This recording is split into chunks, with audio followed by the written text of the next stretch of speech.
Polonia, Dinamarca, Noruega, Bélgica, Holanda, Francia. El 1 de septiembre de 1939, Hitler lanza sus tropas por toda Europa.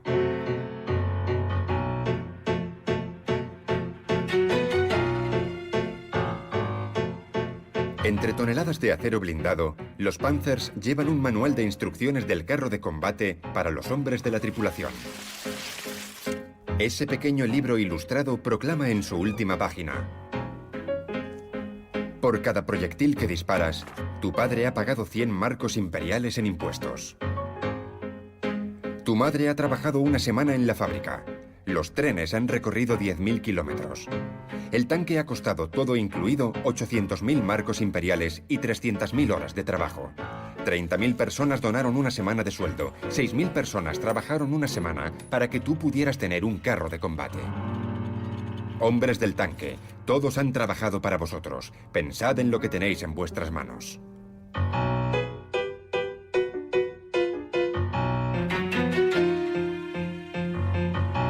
En el corazón de esta máquina de guerra, símbolo de una Alemania poderosa, organizada e imbatible, el régimen nazi habla de dinero, de horas de trabajo y de impuestos.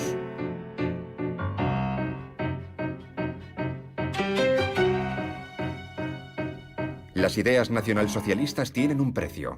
A lo largo de toda la historia del nazismo se habla de dinero, de la industria y de la organización económica. Durante 12 años, entre la racionalidad industrial, la manipulación monetaria y la obsesión ideológica, el nazismo inventa su sistema económico. El régimen hitleriano se bate y se debate para financiar la guerra y producir armas cuesten lo que cuesten.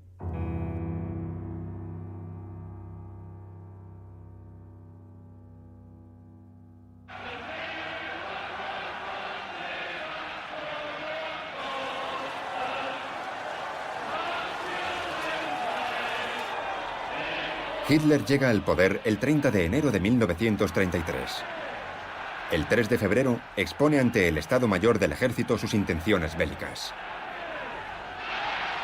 Nuestro objetivo es la destrucción del Tratado de Versalles, la destrucción del sistema comercial internacional y la expansión al este. Hitler quiere ir a la guerra. En el Mein Kampf, escrito en prisión en 1925, la guerra está en el centro de sus obsesiones. La guerra de los fuertes contra los débiles. La guerra de los supuestos arios contra los judíos. La guerra no es una opción. La guerra es la vida para los nazis. Eigentlich grausam. Da zwingt man diese starken Tiere zum Kampf auf Leben und Tod. Und in ihrem Walde hätten beide so ruhig weiterleben können. Aber liebes Fräulein Volkmann, ein ruhiges Leben ist doch nirgends in der Natur zu finden. Aber Herr Professor, es fressen sich doch nicht alle gegenseitig auf. Wenn auch das nicht gerade. Aber sie leben alle in einem ständigen Kampf. Dabei wird das Schwache vernichtet. Para hacer la guerra se necesita un ejército. En 1933, Alemania no tenía ejército. El Tratado de Versalles limitó sus fuerzas terrestres a 100.000 hombres y le prohibía tener una fuerza aérea y una marina de guerra. El equipamiento militar seguía siendo rudimentario y la Reichswehr, para entrenarse, se veía obligada a usar falsos tanques de lona y madera.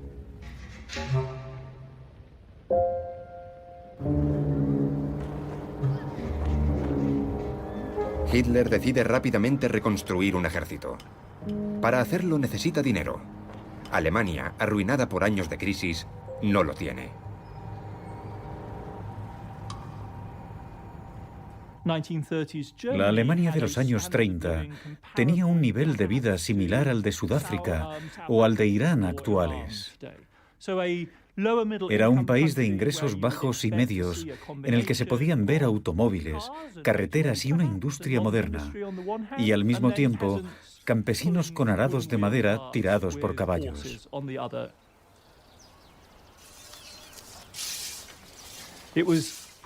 Era pobre porque sufría los efectos de la Gran Depresión, que en Alemania fueron peores que en cualquier otro lugar del mundo, salvo quizás en Estados Unidos.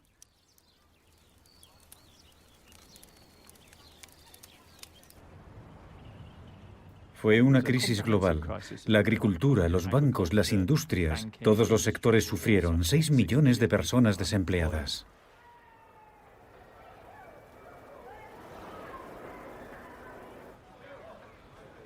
Alemania estaba fuertemente endeudada con otros países extranjeros, sobre todo con Estados Unidos. Estaba obligada a pagar las reparaciones de guerra a los aliados, pero ya no podía hacerlo. Las monedas y el oro casi habían desaparecido. El 40% de los trabajadores estaban desempleados y gran parte del resto tenía un trabajo de jornada reducida.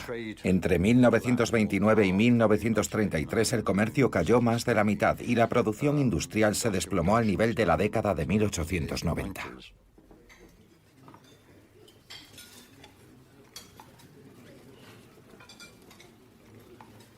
Es este país exangüe el que los nazis sueñan con lanzar por el camino de la guerra. Para hacer la guerra se necesita acero. El acero exige mineral de hierro y carbón. El rearme requiere también petróleo, caucho, productos químicos. Se necesitan ingenieros, técnicos, obreros, oficinas técnicas para diseñar y fabricar las armas. Las empresas alemanas dominan todo eso. Pero ¿cómo pagar las facturas? El dinero es el combustible de la guerra. Como no lo tienen, los nazis lo inventan. Será un hombre providencial y poco conocido quien se encargará de esa operación mágica. El ministro de Economía y presidente del Reichsbank, el Banco Central Alemán, Hjalmar Schacht. Schacht inventa los bonos MEFO.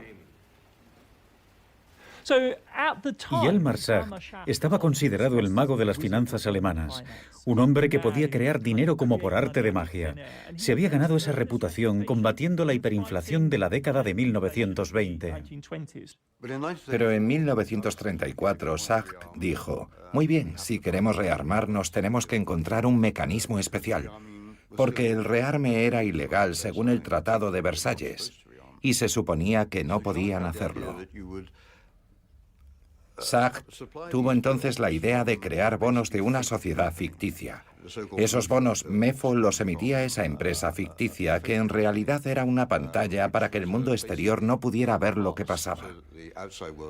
Los bonos se entregaban a otras empresas que pudieron así empezar a producir armas.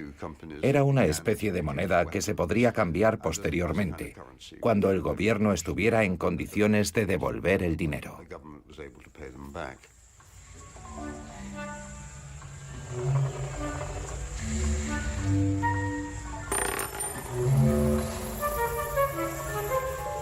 Schacht crea los bonos MEFO.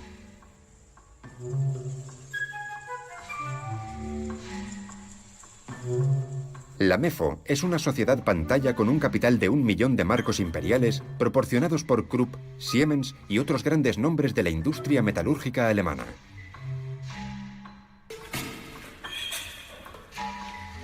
La MEFO no produce nada, no contrata a nadie, no abre ninguna fábrica. Lo único que generaba la MEFO era deuda, que iba a servir para pagar la mayor parte de los gastos del rearme de Alemania a partir de 1934.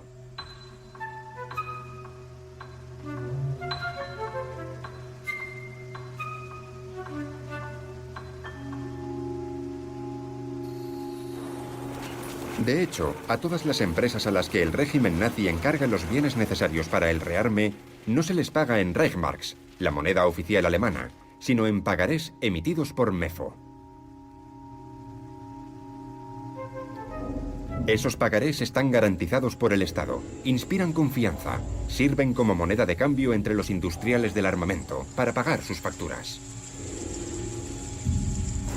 La deuda de MEFO se convierte así en una moneda paralela reservada al sector armamentista.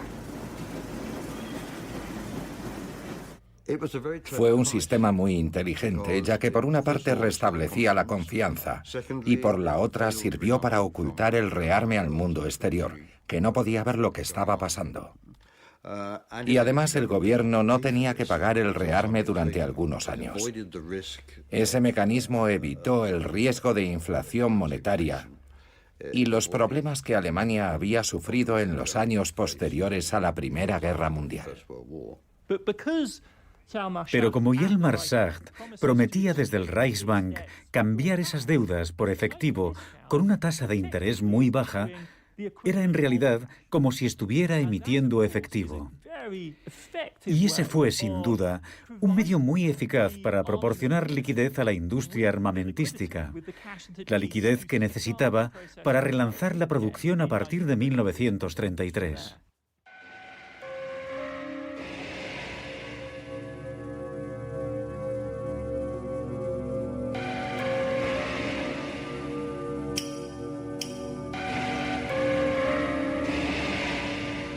El juego de manos monetario de Schacht funciona de maravilla. En 1934, de los 4.000 millones de Reichsmarks invertidos en el rearme, menos de la mitad aparecían reflejados en el presupuesto oficial del Reich.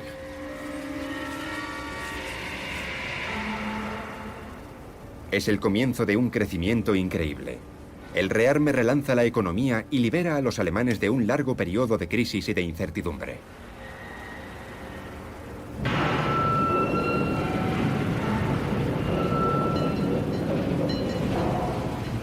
La industria del acero y la metalurgia son los grandes beneficiados. Los libros de pedidos de Krupp se llenan. Los altos hornos de Thyssen trabajan a pleno rendimiento. IG Farben se embarca en un programa de carburantes sintéticos. Los ingenieros de Porsche, de Mercedes y de BMW inventan nuevos motores para propulsar los tanques de Krupp. Los futuros aviones de Messerschmitt y los barcos y submarinos de Blum und Voss.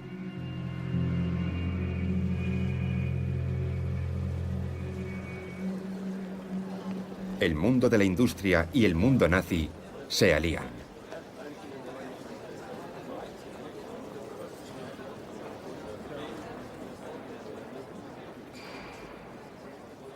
Podemos imaginar que los industriales alemanes estaban muy contentos con el rearme, ya que indudablemente eso significaba que les llegaban pedidos, que podían volver a contratar y que el rearme tal vez crearía un boom económico. Pero en realidad muchos industriales alemanes se mostraban muy cautos al respecto. No querían hacer nada que molestara a los aliados o que pusiera en peligro a Alemania. Durante los primeros años hubo algunas dudas. Hitler no es el títere de los grandes empresarios alemanes. Krupp, Thyssen, IG Farben, las grandes familias de la industria y los dignatarios nazis no pertenecen al mismo mundo. Aunque Gustav Krupp, un gran fabricante de acero y cañones, mandara repartir el Mein Kampf entre los mejores trabajadores de sus fábricas en Essen, él seguía mostrándose muy cauteloso respecto a un partido nazi cuyo nombre exacto era el de Partido Nacional Socialista Obrero Alemán.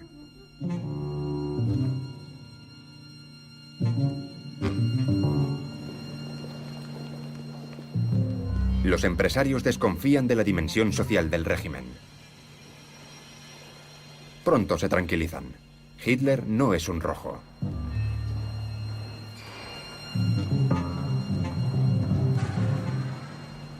Los primeros campos, Dachau y Oranienburg, abren sus puertas el 20 de marzo de 1933. Al día siguiente son encerrados allí los primeros presos políticos. Para los grandes patrones alemanes, la llegada de los nazis al poder representa un bastión contra el peligro comunista.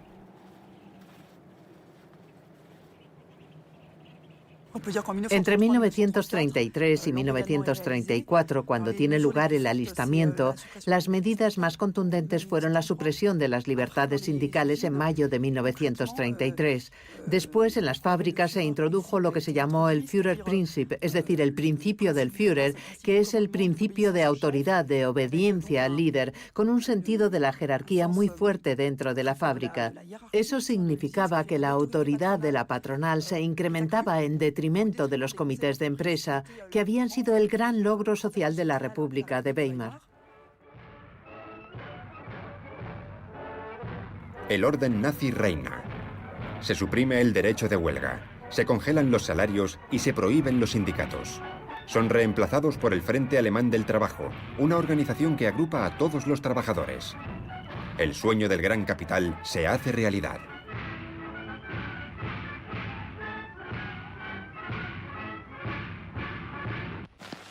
Señores gobernadores, jefes de distrito, camaradas del partido y obreros alemanes, comenzamos a construir nuevas arterias para el automóvil. Este nuevo medio de transporte recibirá ahora la atención que se merece gracias a la planificación de las infraestructuras de carreteras de Alemania.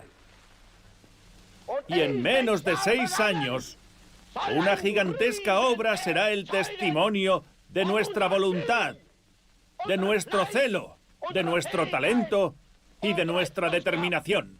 Trabajadores alemanes al trabajo.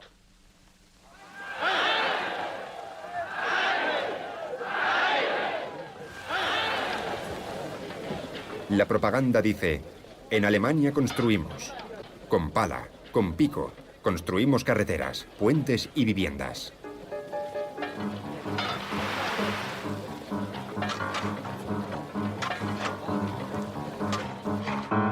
Lejos de las fábricas de armamento que aseguran la mayor parte de las contrataciones, el Führer saca a los desempleados de las calles y les da trabajo en las obras de construcción de carreteras. Es el milagro económico del régimen nazi.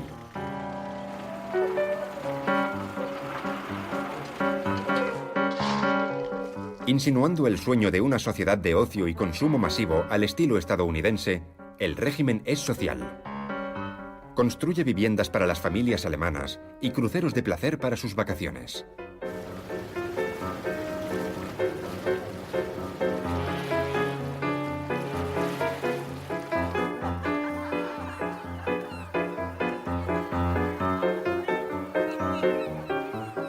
Los productos para el pueblo tienen prioridad. La radio del pueblo se produce en serie. Y el famoso coche del pueblo, el Volkswagen.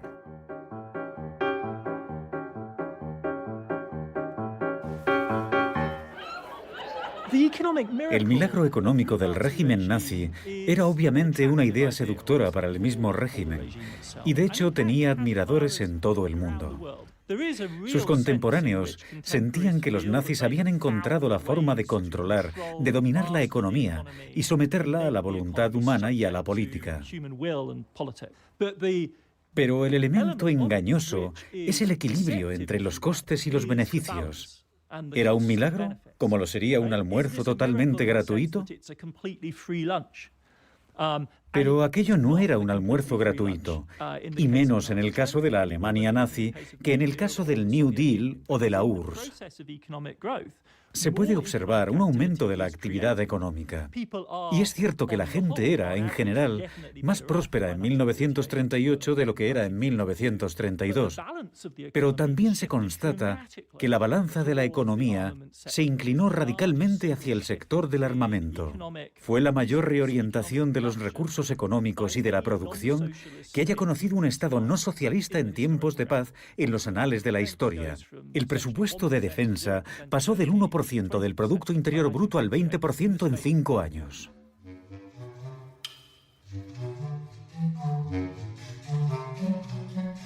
Dos millones de parados encuentran trabajo. 5 años después de la llegada al poder de Hitler, se alcanza el pleno empleo. Pero no hay opulencia. En 1934, un hogar de clase trabajadora gasta el 50% de su presupuesto en comida, bebida y tabaco. Los salarios se congelan. ¿Qué importa? Los trabajadores alemanes recuperan la esperanza. Llevan una vida frugal y se les invita a ahorrar para poder comprarse algún día un coche del pueblo.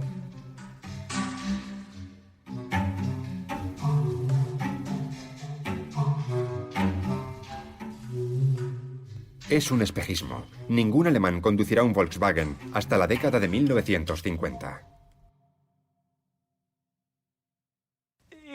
Cuando se piensa en el régimen nazi, es habitual yuxtaponer las armas y la mantequilla.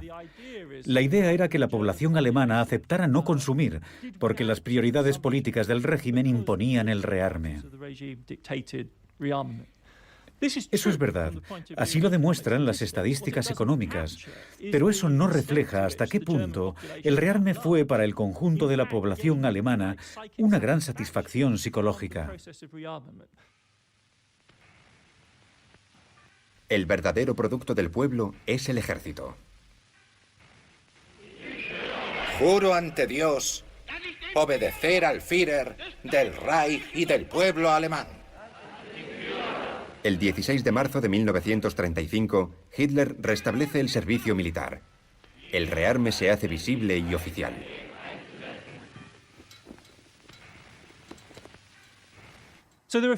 Durante el régimen nazi, hubo pocas cosas que fueran más populares que la reintroducción de la conscripción en 1935. La sensación era que la Alemania nazi devolvía a la nación y al pueblo alemán algo de lo que habían estado privados desde la Gran Guerra y desde las duras condiciones del Tratado de Versalles. Era el placer genuino de ver a la nación en armas, a sus hombres jóvenes prepararse para convertirse en verdaderos soldados. Dicho de otra manera, en verdaderos hombres. Eso costaba dinero, pero merecía la pena por acceder a ese placer colectivo. Concretamente, cuando te alistabas, te enseñaban a conducir, te daban una metralleta nueva para entrenarte, te enseñaban cómo funcionaba una radio, participabas en maniobras en las que los bombarderos pasaban volando sobre tu cabeza. Era una experiencia de alta tecnología que no podías vivir en las provincias alemanas de la década de 1920. La militarización fue un proceso de modernización colectiva.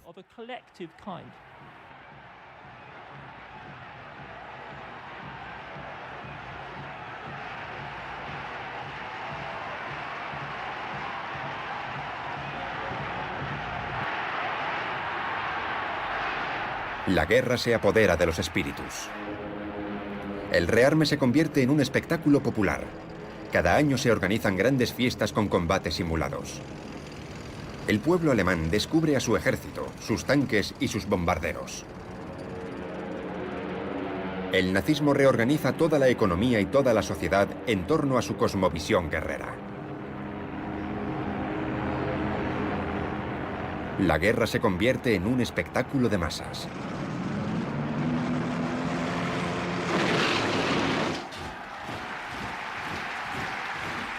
En 1936, el flamante ejército del Reich, la Wehrmacht, vuelve a ocupar Renania, un importante centro industrial siderúrgico desmilitarizado desde el Tratado de Versalles.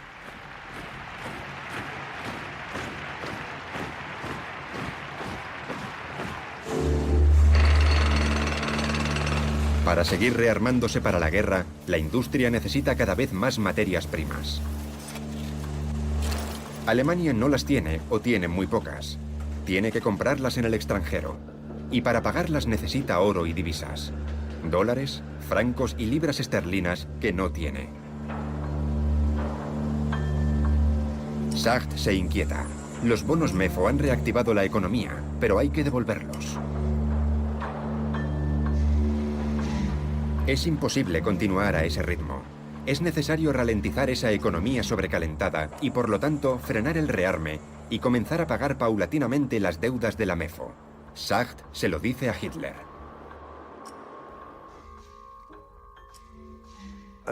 Le dijo, no puede mantener el rearme más allá de este nivel.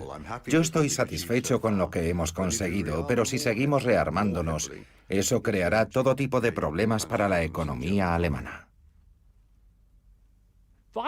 En el seno del régimen nazi se produjo un tenso enfrentamiento. Sacht, por una parte, defendía el nacionalismo, la reconstrucción del poderío alemán y una política de dominación sobre los vecinos de Alemania. Pero le preocupaba el equilibrio de la economía alemana y no quería un enfrentamiento frontal con las grandes potencias, que eran Gran Bretaña y Francia. Por otro lado, estaban los partidarios de Göring, que querían llevar el rearme al máximo. Hitler reflexionó y decidió traspasar el control de la economía. De las manos de Sacht y de sus expertos pasó a dárselo a un miembro del partido. ¿Y a quién eligió? Eligió a la persona más inverosímil, a Hermann Göring.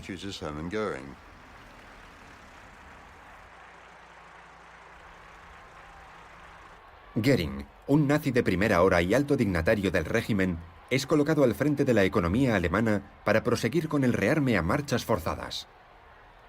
Los bonos MEFO tienen que esperar.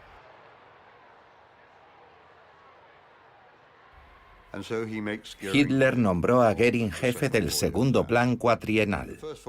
Después de 1933, el primer plan cuatrienal suponía la recuperación del empleo. El segundo plan cuatrienal empezó en octubre de 1936 y transformó la economía alemana. Göring se convirtió en el responsable del comercio, del cambio de divisas, del control de precios y de las inversiones. Y bajo la dirección de Göring, se lanzó un gran plan para alcanzar la autosuficiencia. Pronto construiremos nuevas fábricas en las que fabricaremos nuestro caucho, nuestra celulosa y tejidos sintéticos para nuestra ropa. Ya no necesitaremos ese algodón que nos cuesta millones.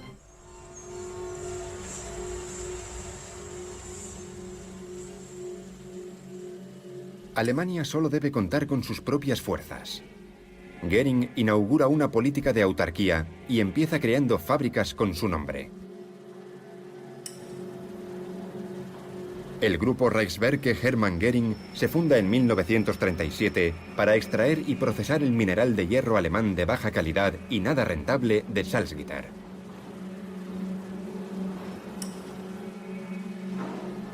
La autarquía permite también desarrollar un programa de caucho sintético, la Buna, fabricado por el gigante IG Farben, que ve aumentar sus beneficios en un 90%.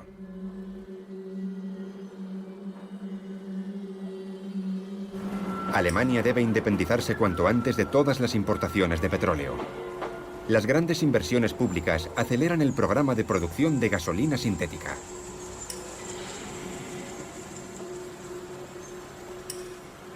Pero la autarquía tiene un precio. Una tonelada de acero de las fábricas de Göring cuesta el triple que una tonelada de acero importado de Rumanía o de la URSS. El Estado paga la diferencia, las subvenciones son gigantescas. La independencia no tiene precio.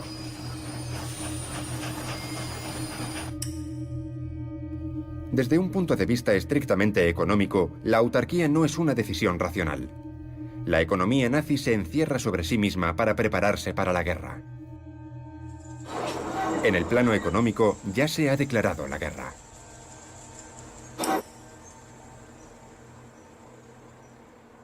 No eran tan irracionales como para imaginar que Alemania podría ser autosuficiente algún día.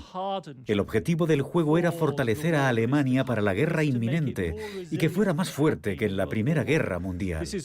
Al mismo tiempo, con su política exterior, intensificaban las tensiones.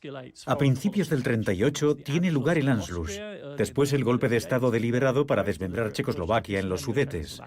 Eso aumentó las tensiones internacionales de una forma para la que el régimen no estaba preparado.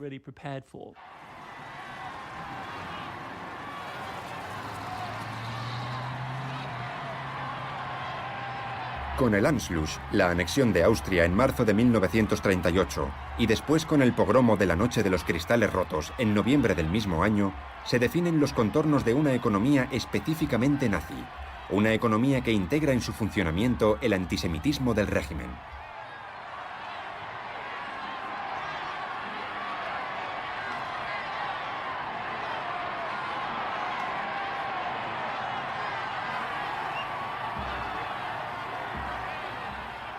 El enemigo no era el gran industrial, el magnate del acero fumándose un puro. El enemigo para los nazis era ante todo el capital financiero, el banquero, el financiero. Y por supuesto, esa imagen estaba asociada con el antisemitismo europeo, que se remontaba a la Edad Media. Así que el antisemitismo nazi estaba directamente ligado a una ideología económica hostil al comercio, hostil a las finanzas y hostil al dinero.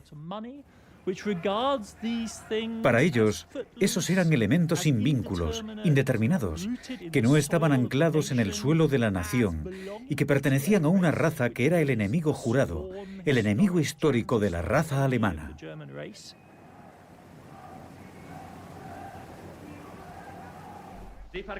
Ellos profanaron la cultura alemana, destruyeron la literatura, envenenaron el alma de nuestra industria, que transformaron en un juego de azar. Ellos explotaron a los campesinos y a los obreros y destruyeron el comercio alemán. Los judíos a menudo eran considerados parásitos del gran capitalismo financiero global, caracterizado por el oro y la plata. En el otro lado estaba el mundo de la sangre y de la tierra, del honor y de la lealtad, que se asociaba principalmente con Alemania.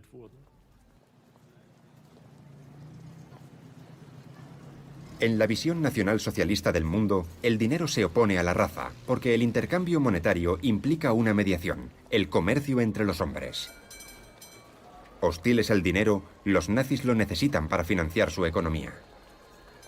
En este nuevo paradigma económico que los nazis tratan de imponer, el ario no debe comprar, debe coger. No debe pagar, debe robar, y robar prioritariamente a las poblaciones judías.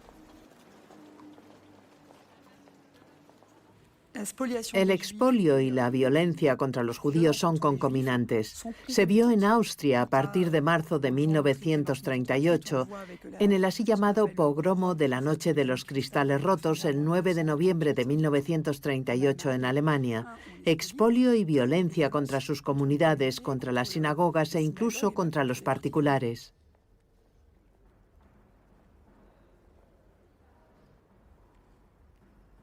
Eso creó un ambiente que pretendía obligar a los judíos a abandonar el Reich. Y además fue una importante fuente de riqueza, de capital, para el Reich. En el verano de 1938 se abrió en Viena una oficina que era una oficina para la emigración de los judíos, era una oficina creada por Eichmann. El objetivo era cobrar a los judíos tantos impuestos como fuera posible antes de su marcha, someterlos a todo tipo de impuestos y además los judíos debían dejar todas sus propiedades en Austria. Esa estructura fue copiada y creada en Berlín en enero de 1939. Es evidente que desde el principio el expolio estuvo asociado con un mecanismo de exclusión.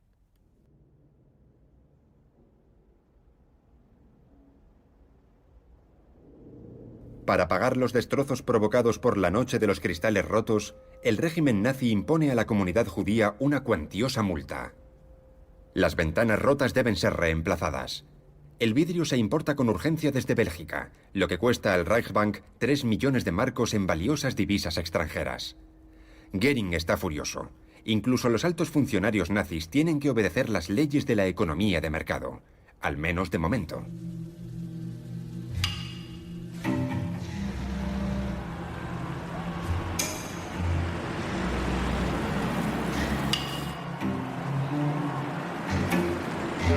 A pesar de todo el dinero robado a los judíos, la anexión de las minas de hierro y de las fábricas de acero de Austria, de la requisa de los tanques checos, y a pesar de la frenética movilización de las fábricas alemanas, el Führer aún no tiene el ejército que necesita para conquistar Europa.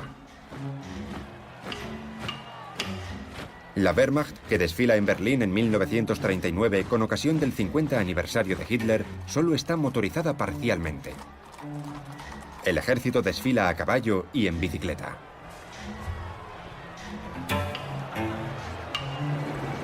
También desfilan los vehículos blindados de Krupp, pero son técnicamente inferiores a los tanques franceses.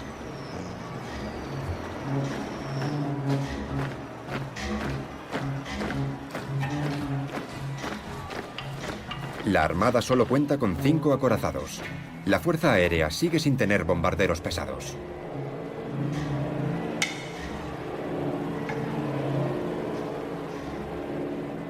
La cuestión de si Alemania estaba lista para entrar en guerra en 1939 está presente en todas las discusiones. Se trata de saber cómo empezó la guerra. Quienes creen que Alemania estaba preparada mantienen un punto de vista deliberado. Ven la guerra como el resultado de una decisión que Hitler habría tomado de manera directa y lineal.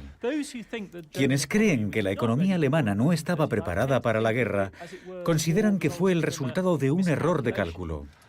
En mi opinión, la toma de conciencia por parte de Alemania de que la economía alemana no estaba preparada fue lo que provocó la decisión perversa de entrar en la guerra.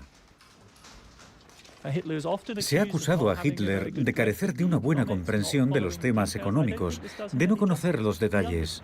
Yo no lo creo. Él lo entendía todo, pero actuó estratégicamente.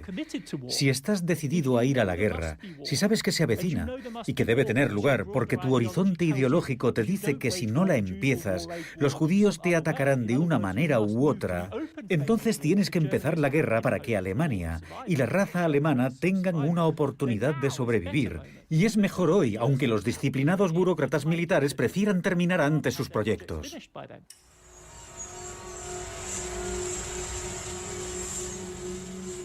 Hitler declara a sus líderes militares: no tenemos nada que perder, tenemos todo que ganar. Debido a las restricciones, nuestra situación económica es tal que no nos podemos mantener. Göring os lo puede confirmar, debemos actuar.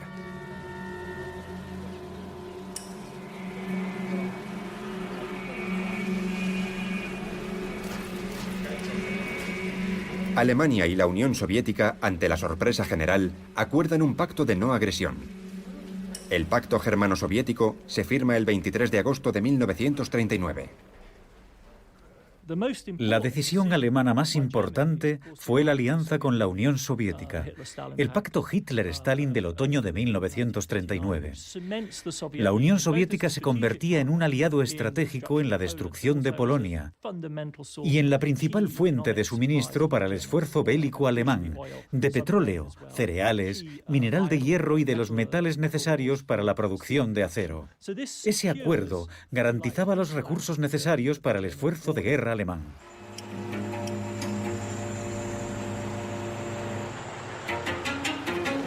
El 1 de septiembre de 1939, las tropas alemanas invaden Polonia. La victoria es rápida y rotunda, pero la munición escasea y una cuarta parte de los tanques no funcionan. Para el régimen es un jarro de agua fría. A pesar del plan de rearme masivo llevado a cabo a marchas forzadas desde 1933, la economía no está a la altura. La invasión de Polonia hace que Francia y Reino Unido entren en la guerra. Comienza así la guerra ilusoria. Los franceses y los alemanes se observan atrincherados en sus casamatas de la línea Maginot y de la línea Sigfrido.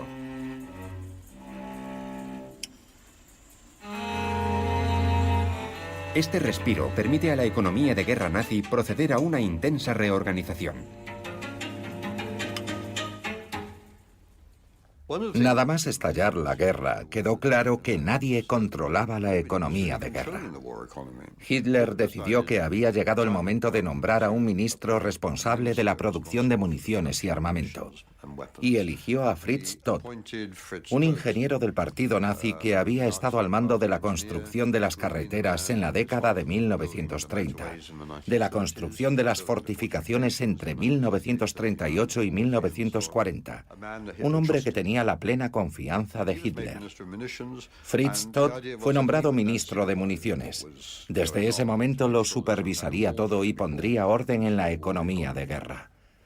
Pero a los militares no les gustaba que los dirigiera un civil. El problema era que la producción de aviones no estaba bajo su control y tampoco tenía ningún control sobre la mano de obra. No podía controlar los precios, no podía controlar el reparto de las materias primas, y su trabajo chocaba constantemente con otros sectores de la economía que perseguían sus propios intereses. Göring, por ejemplo, quería mantener sus ambiciosos programas de inversión en la producción de materias primas, aunque esos recursos fueran necesarios para producir armamento.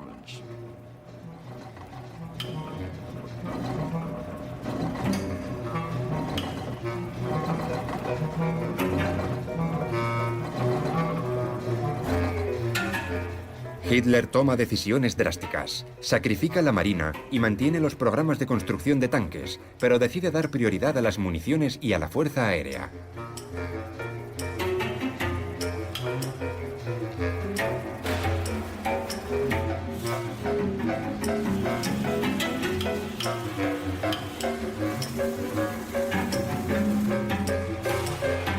La Luftwaffe recibe el 40% del gasto militar. Y sobre todo la producción de municiones, de obuses y de cartuchos se multiplica por 8. Todt logra concentrar la industria de la guerra en objetivos específicos y realizables a corto plazo. Lo único que importa es la guerra, y la guerra enseguida. Apuesta ganada. Entre enero y julio de 1940 se dobla la producción de armamento. Es el incremento más espectacular en toda la guerra.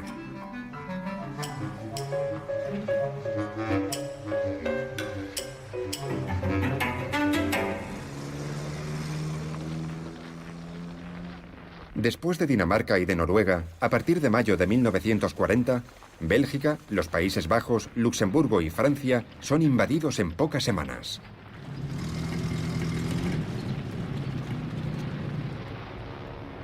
Un clima de euforia reina en el Reich. En las películas de propaganda, detrás de las imágenes convencionales de los invencibles Stukas y Panzers, el régimen celebra el triunfo del espíritu sobre la materia. Alemania, un país pobre encerrado en un territorio demasiado pequeño, ha reencontrado su alma.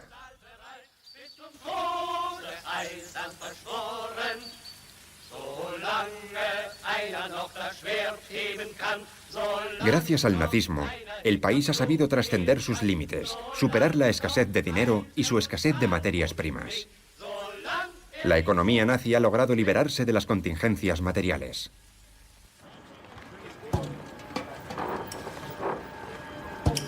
En el mundo real, los soldados alemanes tienen hambre, los tanques necesitan combustible y la economía de guerra reclama lo que se le debe. El régimen nacionalsocialista libra una guerra a crédito, una deuda oculta por los bonos MEFO que comienzan a ser reembolsados por el régimen imprimiendo billetes. Un crédito avalado por los expolios y los saqueos que sufren los países ocupados. La economía necesita alimentarse de la guerra. El material militar, las materias primas, las reservas de petróleo, el estaño, el cobre, el níquel, las locomotoras y los cañones son confiscados sistemáticamente y amasados en un inmenso botín de guerra.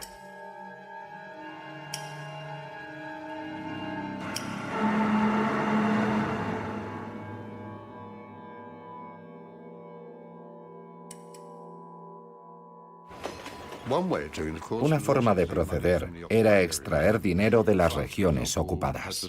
Francia, por ejemplo, tuvo que proporcionar grandes sumas de dinero para financiar el esfuerzo bélico alemán. Lo mismo sucedió en otras partes de Europa. Francia era entonces el país más rico de la Europa ocupada. Alrededor de un tercio de los gastos de guerra alemanes se pagaron con los fondos extraídos de las zonas ocupadas.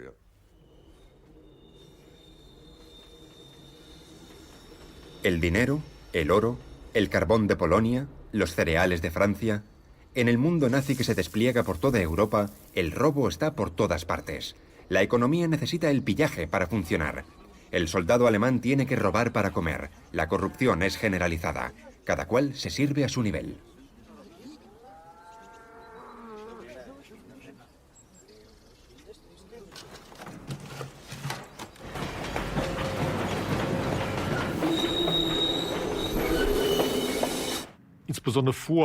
Antes de 1933, sobre todo, la propaganda nazi repetía incansablemente que todos los militantes nacionalsocialistas eran víctimas del sistema, víctimas de la democracia y víctimas de los judíos. Y después de 1933, cuando los nazis llegaron al corazón del poder político, esas personas no solo carecían de escrúpulos morales, sino que tampoco tenían la sensación de hacer nada ilegal mientras se enriquecían, por ejemplo, a costa de sus víctimas. Entre ellos, muchos consideraban que todo eso era completamente normal, que era un derecho natural que les correspondía. Y ese derecho particular del más fuerte implicaba que no estaban obligados a tener en cuenta los derechos de los más débiles. De hecho, esa ideología también favorecía la corrupción. Porque cuando privabas a una víctima de sus derechos humanos, de sus derechos de propiedad, estaba, por así decirlo, justificado ideológicamente, desvalijar a esa víctima. Hitler y Göring fueron, por supuesto, casos especiales de corrupción. También fueron, con diferencia, los mayores ladrones de obras de arte de la historia. Solo Hermann Göring robó más de 1.375 cuadros, 250 esculturas y 168 tapices, cuyo valor actual se calcula en varios miles de millones de euros. Dicho de otro modo, existía una amalgama abracadabrante entre la economía, el Estado, el partido y el ámbito privado, que no estaban claramente separados entre sí.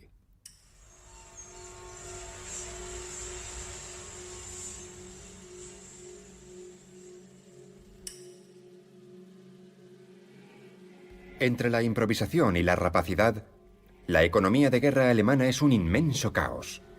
El robo, que se ha convertido en legal, se generaliza. En París, las familias judías comienzan a ser deportadas. Sus viviendas son saqueadas desde el sótano hasta el ático, desde las obras más costosas hasta los objetos más humildes. Las bombillas se desenroscan cuidadosamente y se envían a un almacén enfrente del ayuntamiento del distrito 10º. Los casquillos se limpian y luego las bombillas se empaquetan y envían a Alemania, donde los productos de consumo habituales escasean desde hace años. Se organiza una cadena de suministro sórdida y sistemática.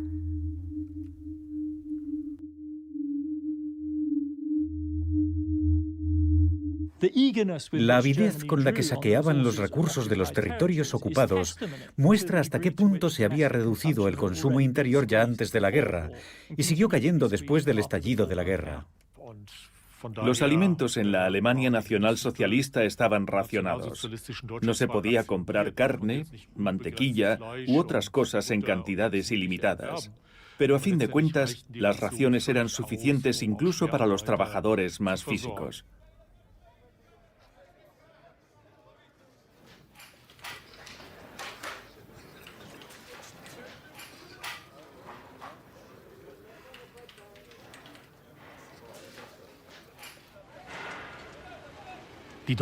Los alemanes nunca pasaron hambre durante la guerra, ya que se desviaban grandes cantidades de alimentos desde los territorios ocupados hacia el Reich.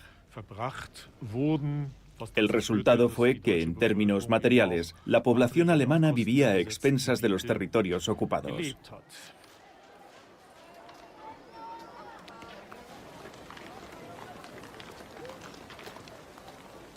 Los robos y el saqueo refuerzan la estabilidad política del régimen.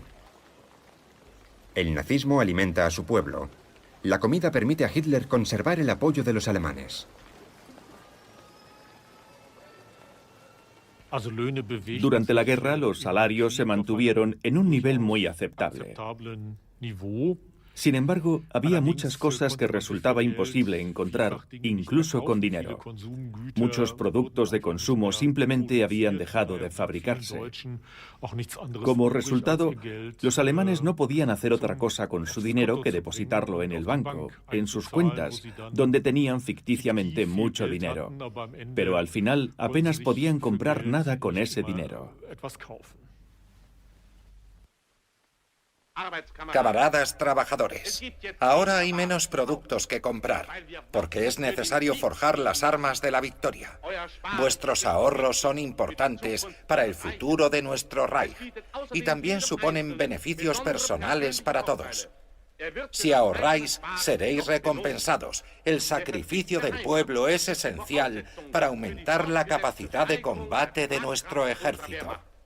Por eso os digo, ahorrad. Participad. Vuestros ahorros están libres de impuestos. Ahorrad.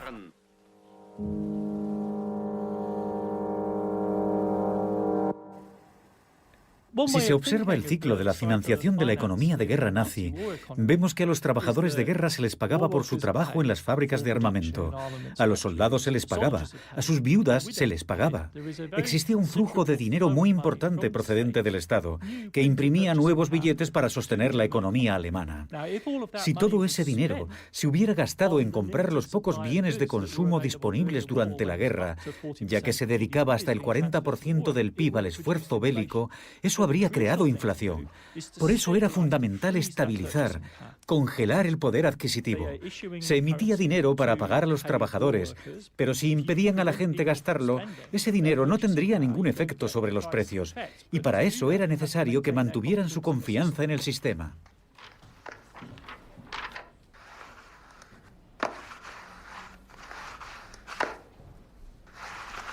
Mientras los alemanes ahorran, la imprenta de billetes trabaja a pleno rendimiento, devuelve los bonos MEFO, paga los salarios y paga las facturas de la industria. Se creó así un circuito cerrado en el que el dinero emitido en la primera fase del rearme generó salarios, generó ahorros y generó un flujo de dinero que regresaba al Estado. La principal ventaja era que funcionaba sin ningún esfuerzo propagandista, funcionaba sin interrupción y mientras eso funcionara, conduciría a precios estables y a la inflación cero. Y mientras los precios se mantuvieran estables, la gente estaría de acuerdo en seguir así.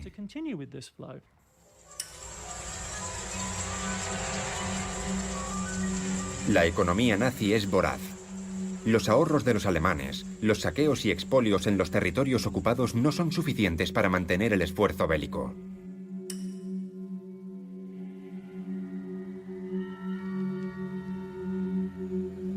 El régimen nazi necesita nuevas conquistas y nuevos espacios para obtener los recursos necesarios. Hitler decide entonces invadir la URSS. El 22 de junio de 1941, Goebbels anuncia el comienzo de la Operación Barbarroja.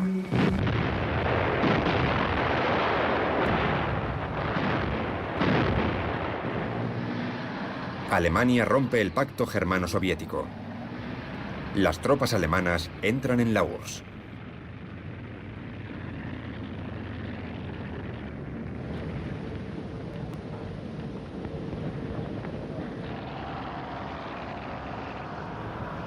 Los primeros éxitos militares contra el Ejército Rojo son contundentes. La clave era que Hitler siempre había querido tener un imperio del tamaño del Imperio Británico. Quizás podría derrotar al Ejército Rojo rápidamente, y entonces tendría esa vasta área que poblaría con alemanes y de la que obtendría materias primas, alimentos.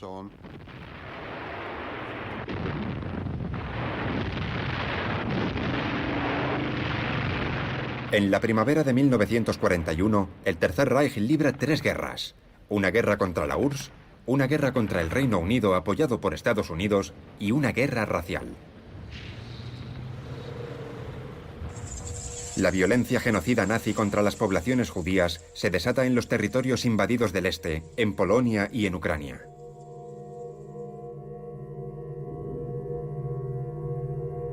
Las ejecuciones masivas se hacen a balazos y comienza la construcción de campos de exterminio. En febrero de 1941, el gigante de la industria química IG Farben acuerda con las SS la cesión de un terreno industrial de 8 por 3 kilómetros al este de Auschwitz, que entonces solo era un campo de prisioneros. La obsesión genocida y la necesidad económica comienzan a converger. Entre junio y diciembre de 1941, el Tercer Reich está en su apogeo.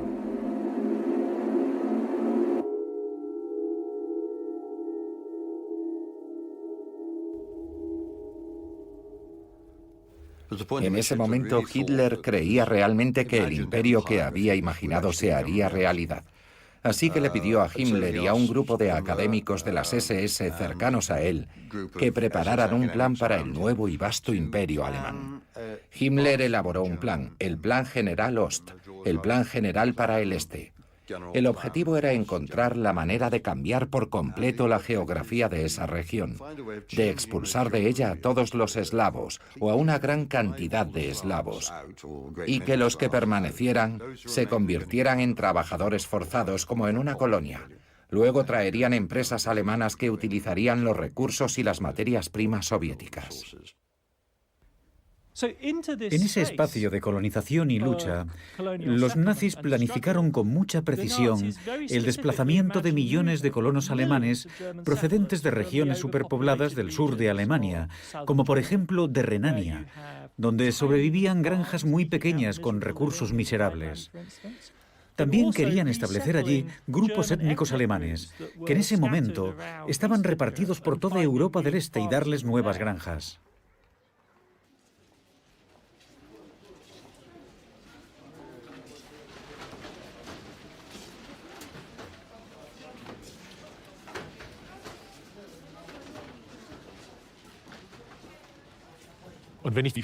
Cuando reivindicaban el espacio vital,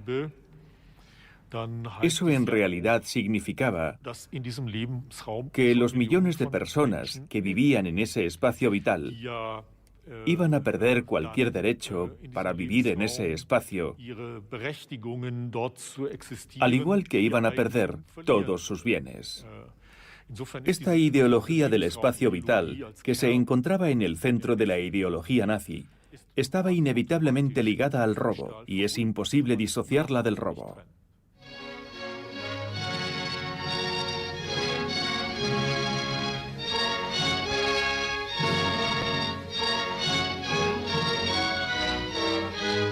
En las películas de propaganda, los colonos alemanes llegan a los territorios conquistados y se instalan en su nueva patria.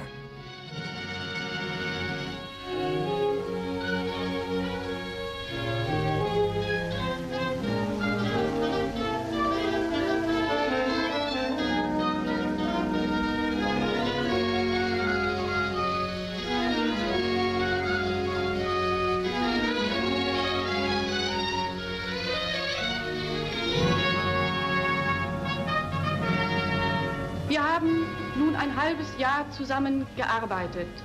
Ihr Bauern bleibt auf euren Höfen, die ihr euch aus polnischer Misswirtschaft geschaffen habt. El último gran proyecto colonialista europeo, el Plan General para el Este, solo se aplica en Polonia. Lo más urgente para el Reich es alimentar a su ejército y a su población.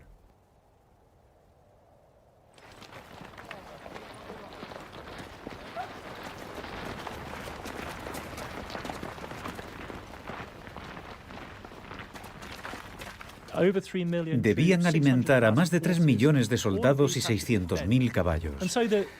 La consecuencia que los planificadores alemanes vieron claramente en la primavera de 1941 era que la población urbana de la Unión Soviética debía morir de hambre para que el ejército alemán pudiera alimentarse del territorio de la Unión Soviética.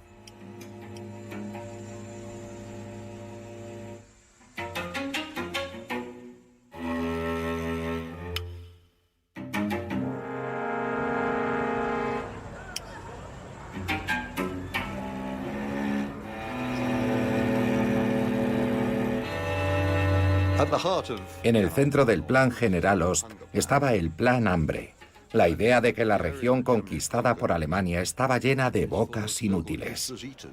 No aportan nada, comen y no los necesitamos. Y así a partir de 1941 comienzan a someter a la población soviética a casi una hambruna. El suministro para la ciudad de Kiev se suspende deliberadamente. Los alimentos se usaron para el ejército o se enviaban a Alemania. En el centro del Plan Hambre se encontraba la idea de que 30 millones de personas morirían probablemente de hambre. Es impactante, porque eso pasa 12 meses antes de la famosa conferencia de Wannsee. 12 meses antes de que en los documentos se empiece a hablar, aunque sea con eufemismos, de la aniquilación total de la población judía. Todo eso se discutía abiertamente en todo el ejército alemán. Y hablamos de dejar morir de hambre a 20 o 30 millones de personas en las ciudades de la Unión Soviética. Son dos cosas estrechamente ligadas, porque la población judía vivía principalmente en las ciudades, no eran granjeros, por lo que cuando ocupaban una ciudad se planteaba el problema de cómo alimentar a la población judía. Eran siempre las primeras personas a las que se les privaba de cualquier abastecimiento. He visto en documentos de la oficina del Reich, encargada de la gestión de cereales, una tabla con el reparto de cereales entre los diferentes grupos de población en Alemania. Las raciones más altas se destinaban a los trabajadores de las minas. Luego van disminuyendo y las más bajas son las asignadas a los detenidos en los campos de concentración. Y todo eso se basaba en un cálculo de la distribución preferente de los alimentos. Eso no significa que la razón última de la aniquilación de la población judía de Polonia fuera económica. La cuestión es que si estás planeando acabar con la población judía de Polonia, tienes escasez de alimentos y debes decidir a quién vas a dejar morir de hambre.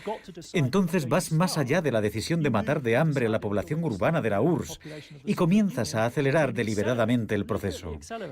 Esa es otra señal reveladora de que los planificadores nazis aceleraron el Holocausto en Polonia en 1942. ¿Por qué lo hicieron? Porque la cosecha era esencial y porque las raciones se habían reducido. Tenían que revisar la forma de repartirla.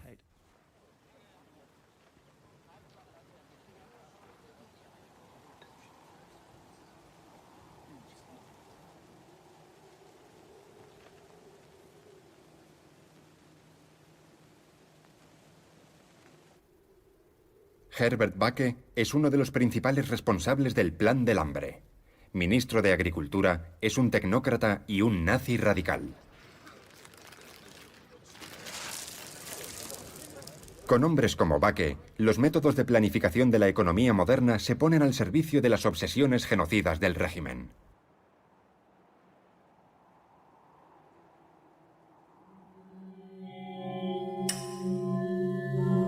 Cosificando al ser humano, transformándolo en una cosa, puede entrar en las ecuaciones de la economía. Entra en escena la contabilidad racial. Se calcula, se mide, se suma, se planifica, se raciona, se pasa hambre. Negro sobre blanco. La comida se convierte en un arma de guerra. La regla de cálculo también.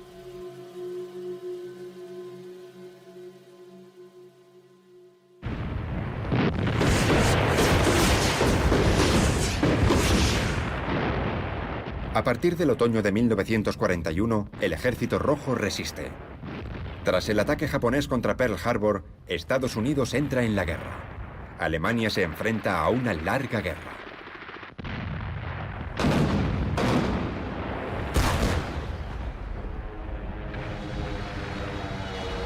Es necesario reemplazar el material destruido, construir nuevos tanques, suministrar munición para los cañones. Las necesidades del ejército no tienen fin. Los fabricantes se disputan las materias primas que les faltan de forma crónica. Miles de pedidos quedan sin cubrir.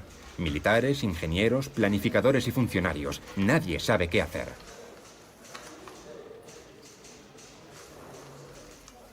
Como resultado de la intervención de los militares, la industria alemana se había vuelto muy ineficaz. La productividad cayó entre 1939 y 1941, principalmente debido a la intervención del ejército. Los militares querían la mejor calidad, querían esto y aquello. Tiene que dejar de producir esto y producir aquello. En diciembre de 1941, decidieron que, en lugar de seguir produciendo, sería más sencillo cerrar todas las fábricas en Alemania y volver a abrirlas en 1942, y pararon la producción por completo. Se dijeron, ninguno de nuestros planes funciona, así que estaremos de vacaciones hasta finales de año. Luego arrancaremos sobre nuevas bases y revisaremos todas nuestras prioridades. Traeremos mano de obra extranjera, adaptaremos el Plan Hambre y el Plan General para el Este y despegaremos en 1942. Durante una semana, en plena guerra mundial, se detiene la industria del armamento.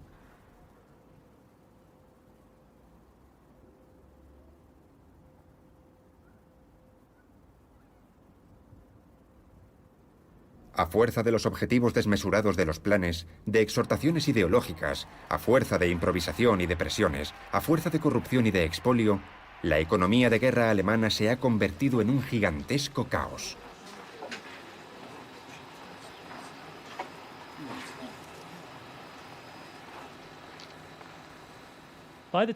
Cuando Alemania tuvo que luchar no solo contra el Imperio Británico y la Unión Soviética, sino también contra Estados Unidos, resultó evidente para todo el mundo que era muy inferior en términos de recursos económicos. Así que se necesitaba una respuesta plausible.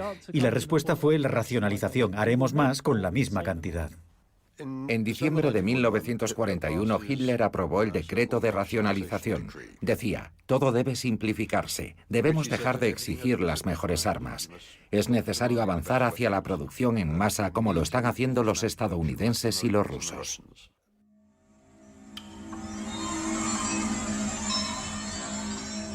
Los nazis creen en el milagro de la tecnología y en la fuerza de sus ideas. Liberados del dinero y del comercio, imbuidos de ideología racial, los ingenieros y los trabajadores deben trascender la realidad y las leyes de la economía. Ese impulso, a la vez ideológico y tecnológico, se pone en marcha en febrero de 1942 por Albert Speer. Speer sustituye a Fritz Todt, desaparecido en un accidente aéreo. Hitler le dijo a Speer, tú sucederás a Todt y tendrás todo mi apoyo. Para todo lo que concierne a la economía de guerra tendrás mi apoyo total.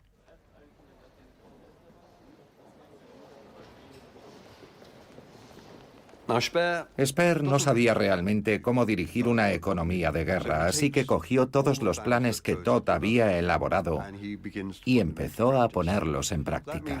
Eso significaba reorganizar la industria alemana en una serie de grandes comités y de círculos de forma que fueran los industriales y no los militares quienes se implicaran en la planificación y la organización de la producción en masa.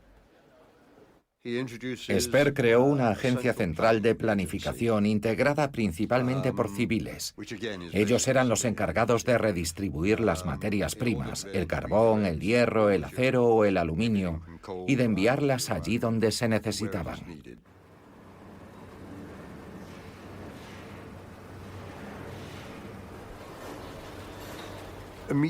Inmediatamente se volcaron en la producción en masa. Se redujo el número de modelos que se producían y, estudiando los tiempos y movimientos, se mejoró la productividad de la mano de obra y se acabó con el despilfarro.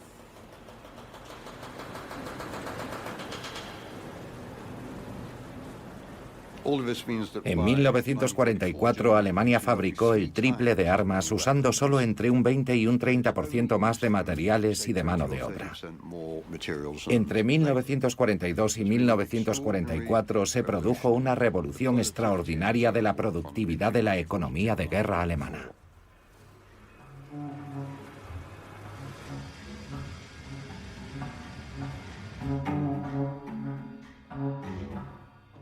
A partir de 1942, los precios son fijos y los marca el poder. El mercado desaparece.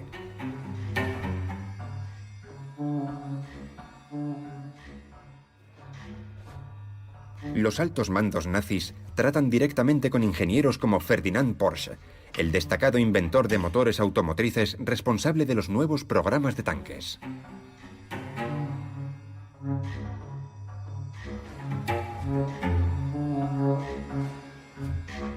El general Erhard Milch, el otro responsable de la racionalización para la aviación, obliga a las grandes empresas del sector, Junkers, Messerschmitt y Heinkel, a diseñar aviones más sencillos y más fáciles de producir.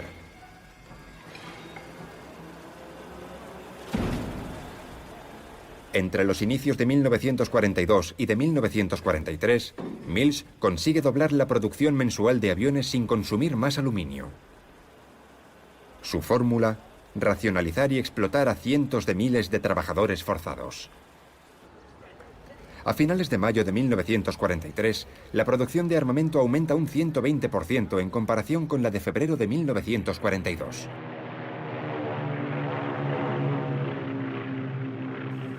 El enorme incremento en la producción de armamento que Albert Speer reivindicaba como su milagro armamentístico fue cualquier cosa menos eso. En realidad se apoyó en las inversiones realizadas en los inicios de la guerra, en la capacidad de las fábricas de armamento de producir a largo plazo y en la movilización masiva de los trabajadores forzados. Con la expansión de la economía de guerra y el alistamiento de un gran número de personas en las Fuerzas Armadas, 17 millones de personas estaban alistadas en las Fuerzas Armadas alemanas al final de la guerra. ¿Dónde encontrar mano de obra? ¿Quién se ocuparía de las granjas? ¿Quién trabajaría en las fábricas de armamento? El trabajo forzado era la única respuesta. Entre 1940 y 1945, cerca de 13 millones de personas llegadas de fuera de Alemania fueron obligadas por el Reich a hacer trabajos forzados. En Francia, Bélgica y Dinamarca, las campañas de contratación se llevan primero a cabo sobre la base del voluntariado y después bajo coacción, con el servicio de trabajo obligatorio. Fritz Sauckel, nombrado plenipotenciario general para el empleo, recibe el encargo de dirigir una violenta caza de trabajadores por toda Europa. Las poblaciones civiles, hombres y mujeres, prisioneros de guerra polacos y rusos, son invitados después a trabajar para el Reich, por las buenas o por las malas.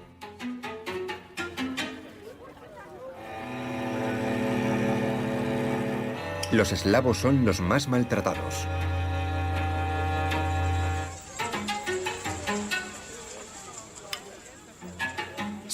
En los territorios ocupados había una administración civil, particularmente en Ucrania, formada por comisarios regionales que enviaban a los pueblos y ciudades comisiones de reclutamiento. Esas comisiones, en ocasiones, reclutaban a grupos enteros de edad que eran enviados a Alemania bajo coacción. Eso era importante para que la economía de guerra funcionara y explica la radicalización de la ocupación en esos territorios. Era la idea de que los eslavos eran inferiores a los alemanes y tenían que trabajar para el Reich.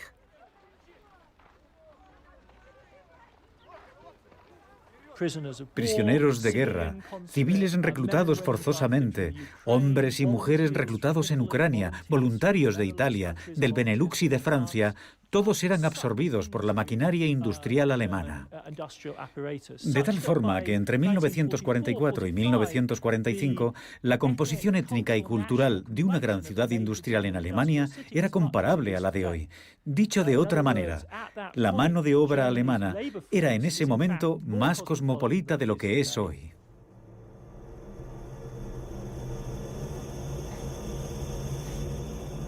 Mientras Sauckel se esfuerza por encontrar y desplazar a los trabajadores forzados, Heinrich Himmler y las SS asesinan a millones de judíos y privan a las fábricas del Reich de una valiosa mano de obra. A partir del segundo semestre de 1942, 2,5 millones de trabajadores, obreros y artesanos son asesinados en los campos de exterminio por ser judíos.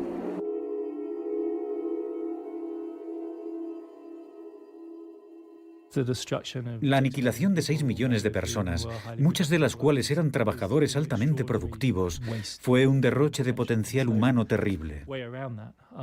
Es un hecho irrefutable y resultaría absurdo y obsceno negarlo. Pero la cuestión más bien es entender qué tipo de lógica y qué tipo de racionalidad había decidido imponer el régimen a ese proyecto. Estamos hablando del Holocausto en su forma más pura, si se puede decir así. Ya no es el Holocausto de las balas, ni de los centros de ejecuciones y masacres. Hablamos de Treblinka, de Helmuno, de Sobibor y luego de Auschwitz, de las fábricas de exterminio del Holocausto. Entre 1942 y 1943, las llenaron de personas con el objetivo de reequilibrar la balanza alimentaria polaca. Polonia pasaría de ser una región receptora de alimentos de Alemania, como en las primeras etapas de la ocupación, a convertirse en una región que pudiera proporcionar alimentos. Era un problema que debían abordar con urgencia. Los informes que llegaban del Reich contaban que en las fábricas de Alemania estaban muriendo en sus puestos de trabajo obreros ucranianos valiosos porque no podían darles la alimentación que necesitaban.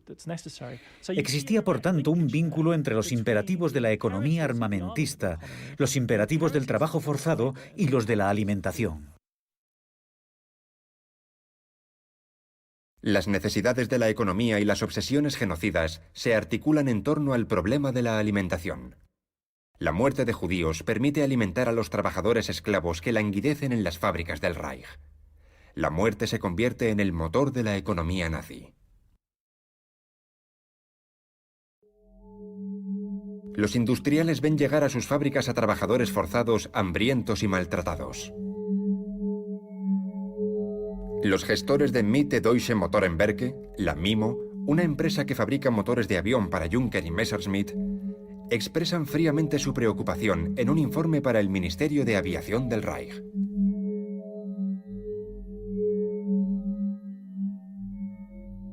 En el caso de que para los trabajos de excavación empleáramos a 2000 rusos y por falta de suministros perdiéramos algunos cientos cada trimestre, sería fácil reemplazar a los trabajadores desaparecidos con rusos nuevos. Por el contrario, en los procesos de fabricación de una fábrica de armamento, resulta simplemente imposible reemplazar en poco tiempo a un hombre que trabaja con maquinaria especial.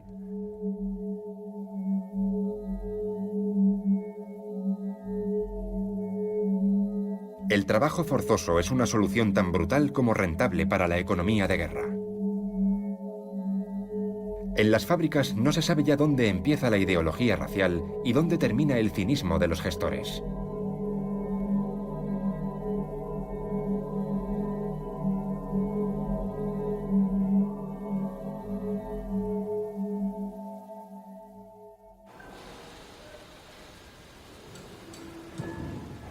Los esfuerzos de racionalización no pueden salvar al Reich. El 2 de febrero de 1943, en Stalingrado, el Ejército Rojo inflige una humillante derrota a la Wehrmacht. Con los bombardeos angloamericanos, el campo de batalla llega a las fábricas y las ciudades alemanas.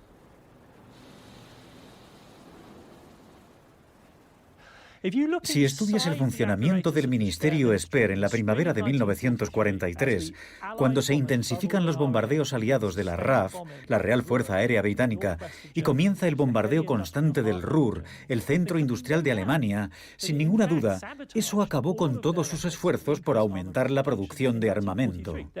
Son muy claros a ese respecto. Las estadísticas del Ministerio de Armamento dicen sin rodeos que la producción ya no progresa, no se hunde, pero deja de aumentar, a pesar de que el Ministerio de Speer había prometido que aumentaría sin cesar.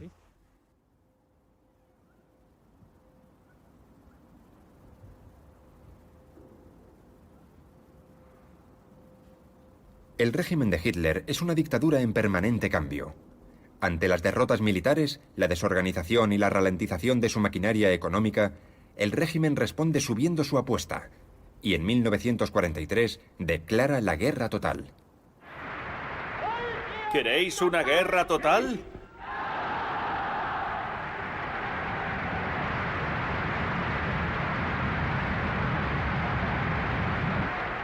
¿Queréis una guerra más total y más radical que la que podemos imaginar hoy?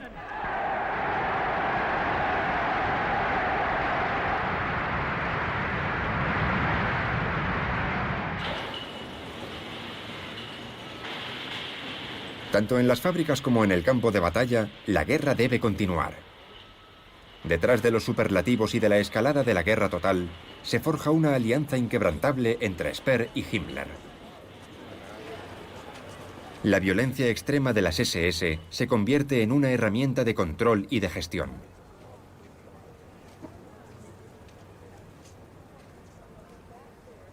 Mientras tanto, Speer luchaba por el Endsieg, por la victoria final a cualquier precio. Para tener éxito, necesitaba de las promesas de la tecnología y de la visión voluntarista de la racionalización. Y necesitaba medios coercitivos. Debía poder amenazar a todo el mundo en Alemania. Era necesario obligar a las fábricas alemanas, a los trabajadores y a las empresas a someterse a las exigencias del esfuerzo de la guerra total. Y ahí entraba Heinrich Himmler. Himmler podía proporcionarle el músculo, la red de informantes y los espías que podían infiltrarse en todas las fábricas de Alemania. Mills les dice a los ingenieros aeronáuticos y a los intendentes generales: eliminad a cualquiera que se interponga en vuestro camino. Aquí nosotros lo tapamos todo. Mills viaja por todo el país en un tren que sirve como un tribunal itinerante en el que se juzga a los directores de las fábricas que no cumplen con los objetivos. Los gerentes alemanes aprenden a usar la violencia para mantener la producción. En 1942 y 1943 circulaban informes sobre los mejores métodos para usar la mano de obra extranjera, con el nuevo concepto de rendimiento alimentario. La mejor forma era adoptando el siguiente método. Si tienes 4.500 calorías para repartir, puedes asignar 1.500 calorías a 3 trabajadores y los 3 estarán desnutridos y no podrán realizar trabajos físicos pesados. O bien, puedes hacer que los trabajadores extranjeros compitan entre sí. Cuando uno de ellos se vuelva menos eficiente, disminuye su ración para repartirla entre los que más rinden. Si asignas 3.000 calorías a un trabajador y 750 a los otros 2, tendrás al menos un trabajador altamente productivo.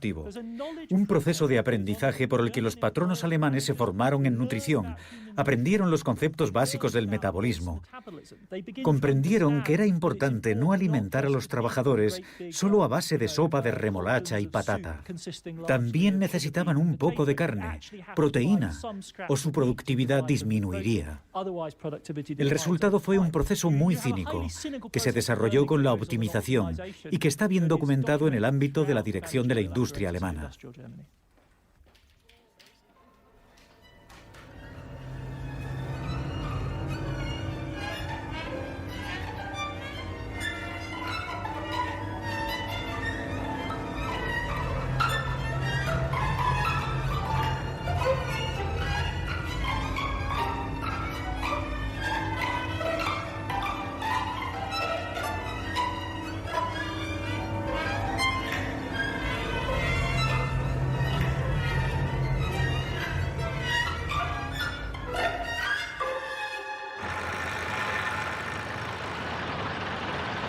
Las imprecaciones ideológicas de la guerra total y la radicalización contable y gestora de Speer no logran ocultar la realidad de las cifras.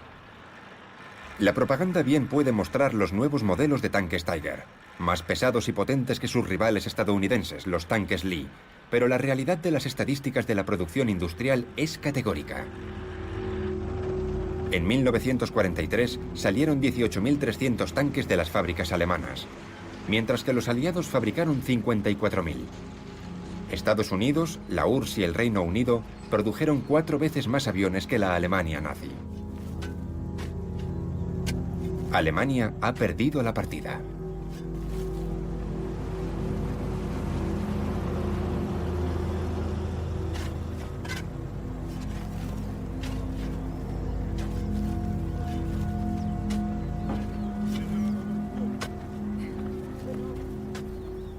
Entre 1943 y 1944, cuando quedó claro que Alemania tenía pocas posibilidades de ganar la guerra, muchos industriales proseguían con sus esfuerzos de guerra mientras empezaban a hacer planes para el futuro.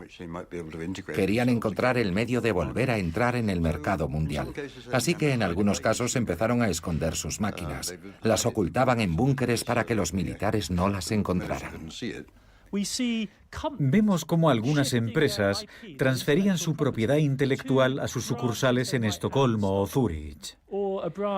Hacían esas transferencias discretamente, pensando: sabemos que no podemos salvar nuestra fábrica, pero vamos a enviar los planos de ingeniería a nuestra oficina en Estocolmo. Se empezaron a producir ese tipo de cosas, de forma que, aunque las empresas no se retiraban abiertamente del esfuerzo de guerra, sí ponían las bases para su posible recuperación en la posguerra.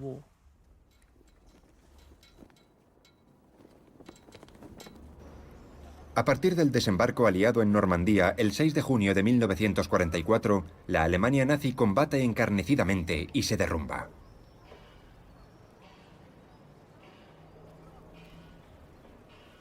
El nazismo busca por última vez su salvación en la tecnología. Un organizador implacable, Speer, coordina la producción de las armas milagrosas. Submarinos eléctricos y diésel más rápidos y silenciosos. Misiles balísticos V1 y luego V2. El primer caza de reacción, el Messerschmitt ME-262 y el torpedo humano, las armas milagrosas deben conducir a la victoria. Una combinación impensable de la ideología del despertar del alma alemana y de la maestría técnica de los ingenieros. Las armas milagrosas son caras, poco fiables y no pueden cambiar el curso de la guerra. Una guerra que se termina. La connivencia entre Speer, Himmler y los grandes industriales asegura al régimen una fortaleza inquebrantable hasta la misma debacle final. Después, en 1944, cuando el régimen toca fondo y se enfrenta a su fin, tiene lugar una importante redistribución de reclusos de los campos de concentración, incluso de reclusos judíos, hacia los lugares de producción de armas avanzadas. Las más importantes y conocidas son las fábricas subterráneas para la producción de los cohetes V-1 y V-2.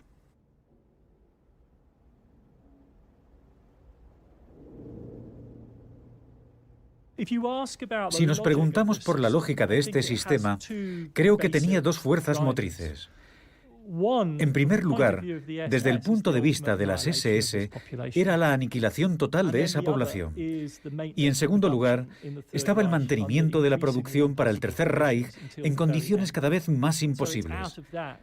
De ahí surgen esas cadenas de producción extremadamente ineficaces e irracionales, enterradas en las profundidades, bajo las montañas de Turingia, donde se producen armas que solo podían tener un efecto simbólico en el resultado de la guerra, con seres humanos que apenas se tienen en pie.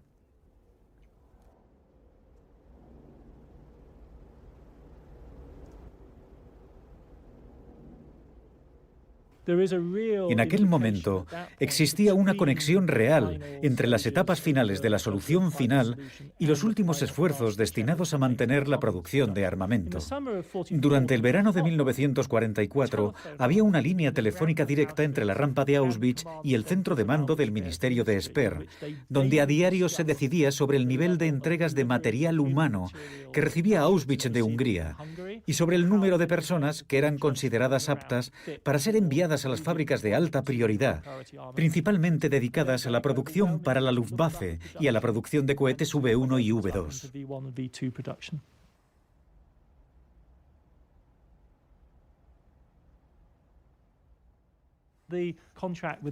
El contrato con las SS para el trabajo en los campos de concentración, en particular la mano de obra judía, no era por cada trabajador, sino por el flujo de mano de obra. Cuando alguien ya no podía ser utilizado, se esperaba que las SS lo reemplazara con otro hombre.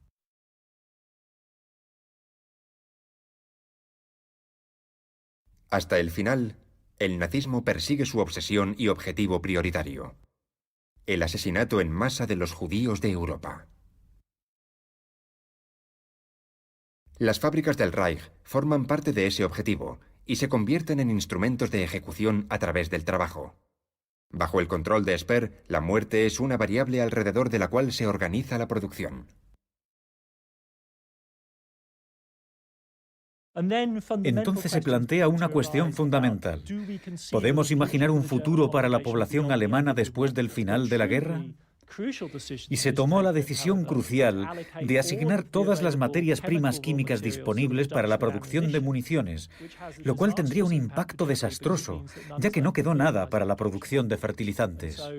A partir del verano de 1945, Alemania se enfrentó a un año agrícola sin fertilizantes. Ellos sabían que después se produciría un colapso en el suministro de alimentos. Fue una decisión que adoptó de manera explícita el Ministerio de Speer tras evaluar los costes y beneficios de continuar la guerra o bien de poner las bases para la producción de alimentos. Las últimas víctimas de la economía nazi son los propios alemanes. En diciembre de 1944, Goebbels explica a los trabajadores de una fábrica sin suministro eléctrico que es necesario seguir produciendo. Durante más de 12 años, la carrera bélica se ha hecho a crédito. Un crédito inmenso, oculto por los vales MEFO, pagados con los expolios y la depredación. Alimentado por el recurso ilimitado de una imprenta cuyos billetes se estancan en las cuentas de ahorro.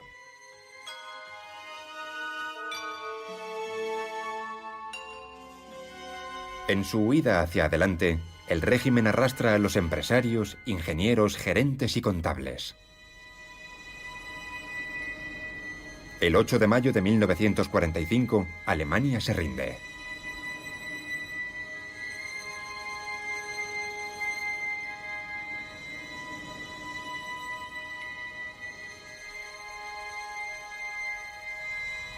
El nacionalsocialismo no ha inventado nada.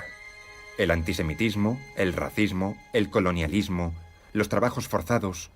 Los nazis rescatan y radicalizan ideas que existían en la cultura europea desde hacía siglos. En cambio, el régimen de Hitler supo inventar una economía, un sistema productivo y financiero organizado en torno a la muerte, el robo y la depredación.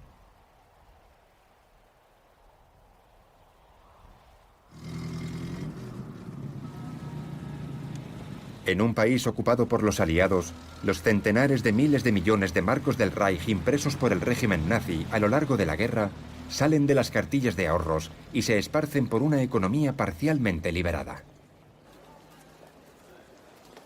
La inflación estalla.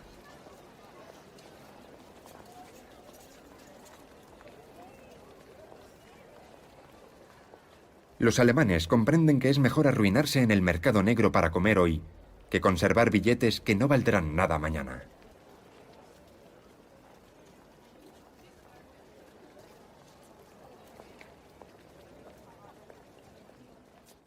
Algunas cosas tenían valor de moneda. Los cigarrillos, por ejemplo. La gente estaba desesperada por cigarrillos de verdad, porque habían estado usando tabaco falso durante mucho tiempo. Y se podían usar como moneda de cambio. Con 20 cigarrillos tenías una barra de pan.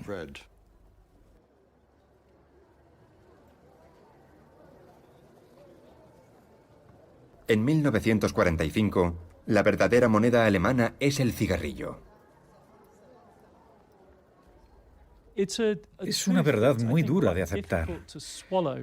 Pero no hay ninguna duda de que en términos de acumulación de capital bruto, el régimen nazi aumentó la capacidad productiva de la economía alemana, o de los territorios que eran alemanes en 1938, y que, por ejemplo, se convirtieron en polacos después de 1945.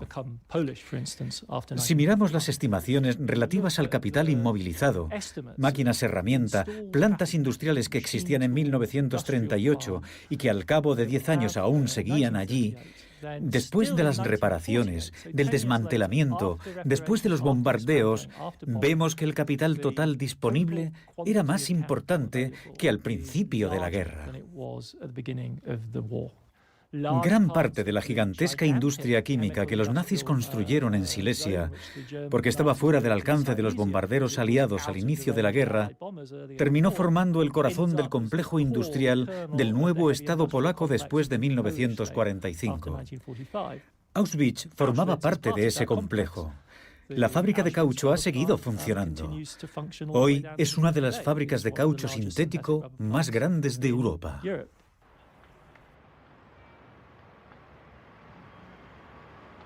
El capitalismo industrial se adaptó al nazismo. Supo integrar las obsesiones genocidas del régimen en sus modos de producción. Sobrevivió a los bombardeos para renacer de sus cenizas y seguir haciendo con mayor intensidad aquello que mejor sabía hacer: producir sin importar lo que pase.